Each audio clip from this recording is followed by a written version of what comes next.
الحمد لله وكفى وسلام على عباده الذين اصطفى أما بعد فأعوذ بالله من الشيطان الرجيم يا أيها الذين آمنوا إذا تداينتم بدين إلى أجل مسمى فاكتبوه وليكتب بينكم كاتب بالعدل ولا يأب كاتب أن يكتب كما علمه الله فليكتب وليملل الذي عليه الحق وليتق الله ربه ولا يبخس منه شيئا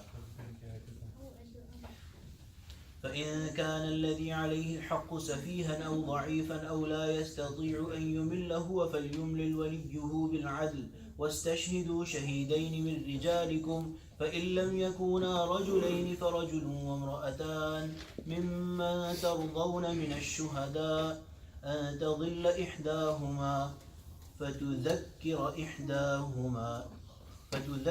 إحداهما الأخرى ولا يأبى الشهداء إذا ما دعوا ولا تسأموا أن تكتبوه صغيرا أو كبيرا إلى أجله ذلكم أقسط عند الله وأقوم للشهادة وأدنى ألا ترتابوا إلا أن تكون تجارة حاضرة تديرونها بينكم فليس عليكم جناح ألا تكتبوها وأشهدوا إذا تبايعتم ولا يضار كاتب ولا شهيد وإن تفعلوا فإنه فسوق بكم واتقوا الله ويعلمكم الله والله بكل شيء عليم صدق الله العظيم وبلغنا رسوله النبي الكريم ونحن على ذلك من الشاهدين والشاكرين والحمد لله رب العالمين. Surah Al-Baqarah, inshallah, we'll be completing it by the end of this week. Today we'll do ayat 182. Ya ayyuhalladhina amanu, O you who believe, idha tadayantum bidaynin ila ajalin musamman faktubu. When you transact a debt payable at a specified time, faktubu, put it in writing. وَلْيَكْتُبْ بَيْنَكُمْ كَاتِبٌ بِالْعَدْلِ, and let a scribe write it between you with fairness. So the right of the beginning, we know Allah subhanahu wa ta'ala is commanding that whenever a transaction is being made, Allah subhanahu wa ta'ala is commanding the people who believe to write it down, to put it in writing. Another hint here is إِذَا تَدَايَنْتُمْ بِدَيْنٍ إِلَىٰ أَجَلٍ مُسَمَّى.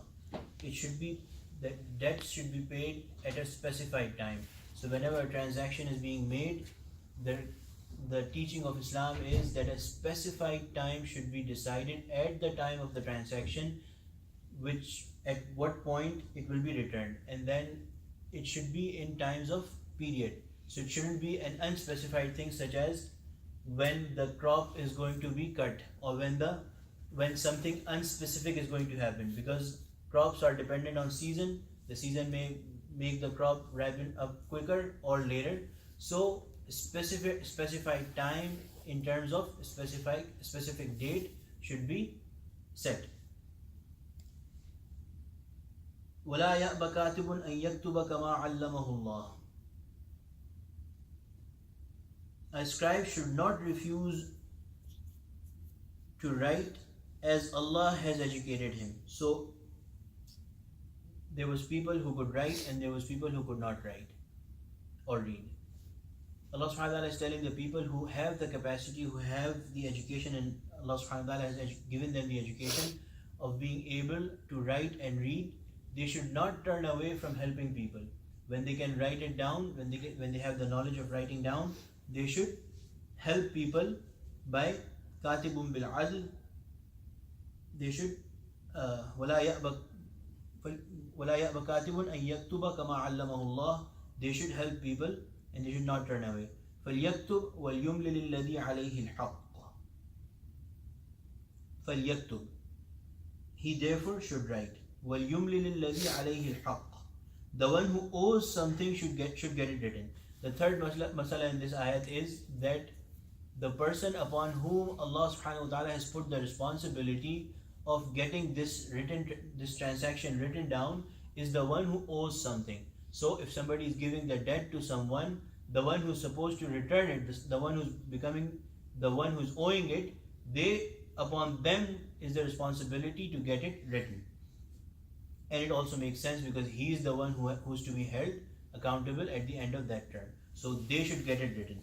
On their behalf, things should be written. وَلْيَتَّقِ اللَّهَ رَبَّهُ. But he must fear Allah. وَلَا يَبْخَسْ مِنْهُ شَيْئًا. And he should not omit anything from it. فَإِنْ كَانَ الَّذِي عَلَيْهِ الْحَقُّ. If the one who owes is safihan, feeble-minded, أو ضعيفا, or weak, أو لا يستطيع أن يمل, or cannot dictate himself. So the people who have no sense, who cannot say the words to be written, or who are weak-minded, so which is basically that they do not have the mental capacity to have something written on their behalf. فَلْيُمْلِلْ وَلِيُّهُ بِالْعَدْلِ. Then wali, their guardian, or somebody on their behalf should get things written on their behalf بِالْعَدْلِ, with fairness. وَاسْتَشْهِدُوا شَهِيدَيْنِ. So 4 ahkamat so far. Then the 5th one, وَاسْتَشْهِدُوا شَهِيدَيْنِ مِنْ رِجَالِكُمْ. Not only have it written down, but also have shaheed on it. What is shaheed? Shaheed is gawah. Gawah is witness. وَاسْتَشْهِدُوا شَهِيدَيْنِ مِنْ رِجَالِكُمْ. Have 2 witnesses, be a witness to it from among your men. مِنْ رِجَالِكُمْ. So 2 men should give witness upon that. So not only put it in writing, but also have 2 men have it witnessed. فَإِن لَمْ يَكُونَا رَجُلَيْنِ. And if 2 men are not there, فَرَجُلْ وَامْرَأَتَانِ. Then 1 man and 2 women. مِمَّنْ تَرْضَوْنَ مِنَ الشُّهَدَاءِ. From those witnesses whom you like.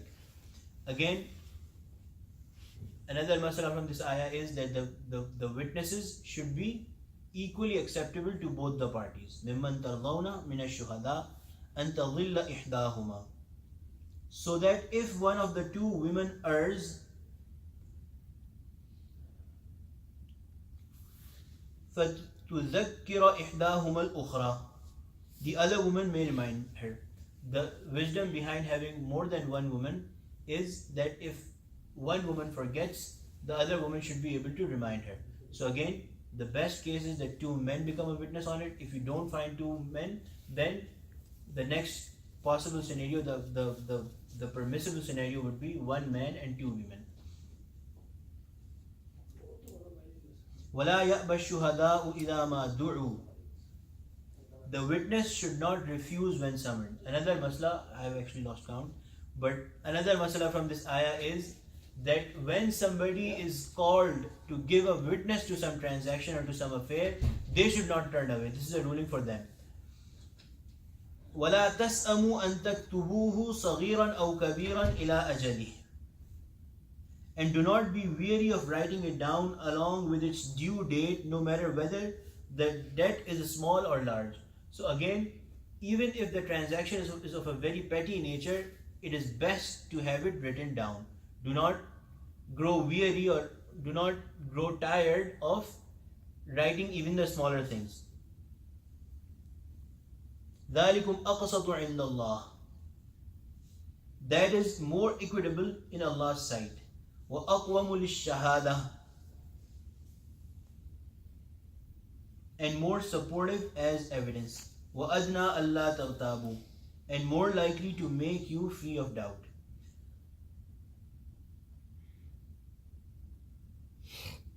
إِلَّا أَن تَكُونَ تِجَارَةً حَاضِرَةً تُدِيرُونَهَا بَيْنَكُمْ فَلَيْسَ عَلَيْكُمْ جُنَاحٌ أَلَّا تَكْتُبُوهَا. However, if it is a spot transaction you are effecting between yourselves, there is no sin on you should you not write it. So if there is something that does not involve duration or future duration, something is happening right on the spot, then it is permissible by Allah from the side of Allah subhanahu wa ta'ala that you make that transaction there and then. For example, you buy something and you pay for it right there and then on the spot, or you make a trade of things and you do it right away on the spot. Then it is not a sin if you do not have it written down. وَأَشْهِدُوا إِذَا تَبَايَعْتُمْ. Have witnesses when you transact a sale. But even if you don't have it written down, it is best that at least have witnesses on it. وَأَشْهِدُوا إِذَا تَبَايَعْتُمْ وَلَا يُضَارَّ كَاتِبٌ وَلَا شَهِيدٌ. Now another masla is neither a scribe should be made to suffer nor a witness. So at one hand, Allah subhanahu wa ta'ala has made it necessary for the people to provide their witness when they are called to witness, but at the same time, because of Allah subhanahu wa ta'ala being alim and khabir, Allah subhanahu wa ta'ala knew that people, for example, we see that in today's system as well, that if somebody comes forth as a witness, they are made to suffer a lot. They are called on dates of that may not work for them. In other countries, in the countries that we come from, it has become such a huge issue that nobody wants to come forth as a witness. However, if the Islamic system, if the masail given in this ayah were followed, everybody who had seen the affair should be very easily, willingly available to come forth with a witness. And if you think about it, this would have made the justice system very easy and reachable and very quick for everyone. But because Allah subhanahu wa ta'ala's orders are not followed, because the people who are giving witness are made to suffer a lot, people don't want to come forth as witnesses, and that has, for the most part, made the whole judicial system, the system of justice, paralyzed and slow. Anyway, وَلَا يُضَارَ كَاتِبٌ وَلَا شَهِيدٌ, neither the katib nor the shaheed, neither the writer, the scribe, nor the shaheed or the witness should be made to suffer. وَإِن تَفْعَلُوا فَإِنَّهُ فُسُوقٌ بِكُمْ, and if you do it, it is going to be a major sin for you, it is going to be a fist for you. وَاتَّقُوا اللَّهِ, fear Allah. وَيُعَلِّمُكُمُ اللَّهِ, Allah educates you. Allah, out of His kindness, out of His mercy, out of His full ilm, He educates you in these matters. Wallahu bikulli shay'in alim. Allah subhanahu wa ta'ala is all knowing in respect of everything. We'll do one more ayah quickly because it relates to the same subject. وَإِن كُنْتُمْ عَلَى سَفَرٍ وَلَمْ تَجِدُوا كَاتِبًا فَرِهَانٌ مَقْبُوضَةٌ. If you're traveling, if you're on a journey, وَلَمْ تَجِدُوا كَاتِبًا, and you do not find any scribe, فَرِهَانٌ مَقْبُوضَةٌ, rehen, mortgage, فَرِهَانٌ مَقْبُوضَةٌ, you may have to resort to holding something as mortgage taken into possession. So this is the ruling about possession. And maqbooda, so when you don't have anything and as a trust or as a guarantee something is held as mortgage, then that is permissible. But the fine thing is farihanun maqbooda, it is only in the qabla, it is only in the possession of the one who is taking possession of it as a trust. They cannot use it, they cannot derive any benefit from it. For example, if somebody gives something, their possession, some belonging of theirs, into the possession of someone else, for example, taking an example from that period or from the villages even this day, if a cow or a goat is given into possession as a trust to someone else, if that cow or goat gives birth to a child or a baby goat or a baby cow or calf, that calf will become a property of the original owner of that cow, not the person who is keeping it in possession. So any benefit derived from what is being kept in possession or mortgage originally belongs to the original owner, not the one who is keeping it in possession. فَإِنْ أَمِنَ بَعْضُكُمْ بَعْضًا فَلْيُؤَدِّ الَّذِي اؤْتُمِنَ أَمَانَتَهُ وَلْيَتَّقِ اللَّهَ رَبَّهُ وَلَا تَكْتُمُوا الشَّهَادَةَ وَمَنْ يَكْتُمْهَا فَإِنَّهُ آثِمٌ قَلْبُهُ وَاللَّهُ بِمَا تَعْمَلُونَ عَلِيمٌ. However, if one of you trusts the other, then the one who has been trusted should fulfill his trust. So even if they don't if they don't keep anything as mortgage and just trust each other, then the person who has been trusted, they should fulfill their trust and should fear Allah. وَلْيَتَّقِ اللَّهَ رَبَّهُ, and should fear Allah, his Lord. وَلَا تَكْتُمُوا الشَّهَادَةَ, do not conceal testimony. Again, we've talked about it. وَمَنْ يَكْتُمْهَا فَإِنَّهُ آثِمٌ قَلْبُهُ, if someone conceals testimony, his heart is surely sinful. So he's definitely having some disease in their heart. Wallahu bima ta'maluna alim. Allah is all aware of what you do. Inshallah, for tomorrow and day after tomorrow, we'll do the last 3 ayat of Surah Al-Baqarah. Alhamdulillahi Rabbil Alameen. Wassalatu wassalamu ala sayyidil mursaleen. ربنا ظلمنا أنفسنا وإن لم تغفر لنا وترحمنا لنكونن من الخاسرين رب اغفر وارحم وأنت خير الراحمين. اللهم اجعلنا من أهل القرآن الذي أهلك وخاصتك. ربنا تقبل منا إنك أنت السميع العليم وتب علينا إنك أنت التواب الرحيم. صلى الله تعالى على خير خلقه سيدنا ومولانا محمد وعلى آله وصحبه أجمعين. آمين برحمتك يا رحمن.